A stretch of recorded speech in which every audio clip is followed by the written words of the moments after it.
सकाळी आईने अचानक उठवलं आणि फटदिशी चल म्हटली. तर झालं काय, व्हिडिओ शेवटपर्यंत बघा आणि ज्यांनी फॉलो नाही केलं त्यांनी फॉलो करा. तर आईने सकाळीच उठून आपल्याला पाठवलं होतं आज गावाकडं. आई म्हटली चल आपल्याला गावाला जायचं. मग काय थांबतोय मी, लगेच निघालो गाडी काढून आपल्या क्यूनमध्ये पेट्रोल भरलं. मस्तपैकी नेचर झालं होतं. म्हटलं अरे थोडं थांबवतं लागणारच. मग काय पुढं आलो आपल्या गावामध्ये. मस्तपैकी म्हटलं नाश्ता करू आणि मग पुढं जाऊ.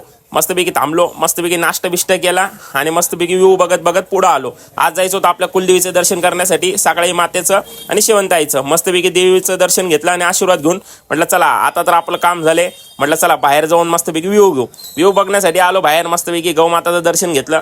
गौमाता चारा खात होते. म्हटलं अरे चला आपण मी थोडा चारा टाकून थोडं पुढं आलो आणि घेतलं लक्ष्मी माताचं दर्शन. फटदिशी शॉपला आलो. शॉपला पेंडिंग कामं होते ते घेतले फटाफट करायला. एक कस्टमरचा खूप मोबाईल डॅमेज झाला होता. म्हटलं इसको तो बनाना ही पडेगा आपल्या स्टाईल में. फटदिशी मग काय रेडी केला मोबाईल. फटदिशी पटकन काम करून घेतलं. संध्याकाळी आपल्या कार्यकर्त्याचा बड्डे होता आज, म्हणजे वैभव शेठचा बड्डे होता. वैभव शेठ आले होते आपल्या शॉपला. मित्र परिवार एवढा मोठा आहे की सगळे कार्यकर्ते आपले जीवलग आहे. आज जीवलगचा बड्डे होता. मस्तपैकी एन्जॉय करत आणि त्याच्यात मस्ती चालूच होती आमची.